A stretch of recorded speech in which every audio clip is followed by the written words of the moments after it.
warahmatullahi wabarakatuh.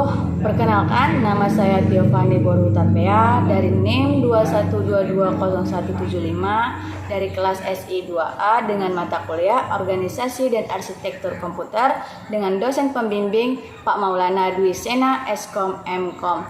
Baiklah, di sini saya akan menjelaskan tentang rinci struktur sebuah sistem komputer. Yang pertama, kita harus tahu apa itu komputer. Komputer adalah sebuah sistem yang berinteraksi dengan cara tertentu dengan dunia luar. Interaksi dengan dunia luar dilakukan melalui perangkat peripheral dan saluran komunikasi. Dan terdapat 4 struktur utamanya. Yang pertama itu Central Processing Unit atau CPU, berfungsi sebagai pengontrol operasi komputer dan pusat pengolahan fungsi-fungsi komputer.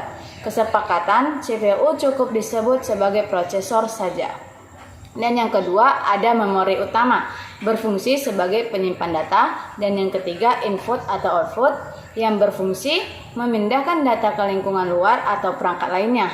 Dan yang keempat ada sistem interconnection. Sistem interconnection itu adalah sistem yang menghubungkan CPU, memori utama, dan input atau output.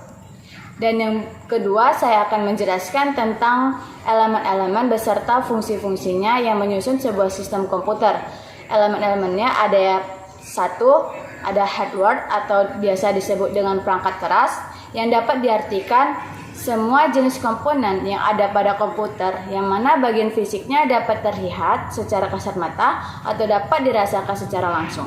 Jadi bisa dikatakan jika hardware adalah peralatan fisik komputer yang berguna untuk melakukan proses input, proses, dan output seperti RAM, CPU, mouse, keyboard, scanner, monitor, printer, dan masih banyak lagi. Dan fungsi-fungsi hardware ini pula yang pertama untuk mengolah data atau informasi. Dan yang kedua menerima output, yakni hardware yang mempunyai fungsi khusus dalam menerima input dari user. Dengan begitu, nantinya hardware akan berprosesnya menjadi informasi yang baru. Data yang diterima dari input akan dapat ditransfer pada output. Dan yang ketiga, fungsinya memberi output. Apabila sudah terproses, hardware akan memberikan output lagi pada user. Seluruh output tersebut dapat dilihat oleh pengguna yang ditampilkan pada hardware kursus. Dan fungsi yang keempat, menyimpan informasi maupun data. Dalam hal ini, seluruh output yang dihasilkan oleh komputer bisa Anda simpan pada perangkat penyimpanan sekunder dari komputer. Penyimpanan ini dapat dilakukan tak hanya pada perangkat yang terpasang di dalam komputer, akan tetapi juga perangkat yang dipasang di luarnya.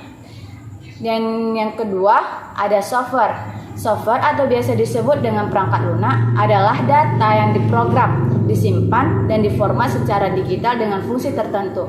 Perangkat ini sendiri tidak memiliki bentuk fisik, tetapi bisa mengoperasikannya lewat perangkat komputer.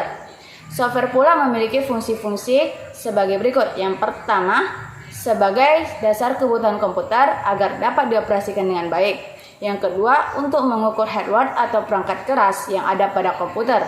Yang ketiga, sebagai penghubung antara beberapa software yang lain dengan hardware komputer.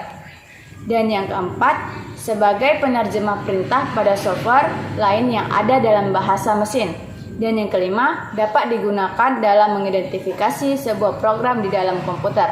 Baiklah, elemen yang ketiga yaitu brainware atau biasa disebut dengan penggunanya. Brainware adalah istilah yang digunakan untuk manusia yang menggunakan komputer atau mengoperasikan perangkat komputer yang mempunyai skill memakai dan menjelajahi sistem hardware atau perangkat keras maupun software atau perangkat lunak. Brainware ini juga memiliki fungsi-fungsi. Yang pertama, bisa sebagai administrator. Apa itu administrator? Adalah tugas orang yang dianggap memiliki kemampuan untuk mengelola suatu sistem operasi beserta juga program-program yang dijalankan dari sebuah komputer atau jaringan dalam perusahaan tersebut. Yang kedua, bisa sebagai programmer. Apa itu programmer? Programmer sendiri bertugas untuk membuat program yang dibutuhkan perusahaan dalam sistem komputerisasi dan berperan sebagai pihak yang menjaga keamanan dan kelancaran keseluruhan sistem komputer perusahaan. Dan fungsi yang ketiga yaitu sebagai operator. Setelah programmer dan administrator, Berikutnya adalah operator yang bertugas untuk menjalankan sistem operasi serta program dalam perangkat komputer perusahaan. Di sini operator akan bertindak dalam melakukan perawatan sistem operasi komputer, menyiapkan akses pada data dan informasi, dan lain-lain. Baiklah, itu penjelasan tentang komputer dan elemen-elemen komputer. Kurang ataupun salah saya mohon maaf.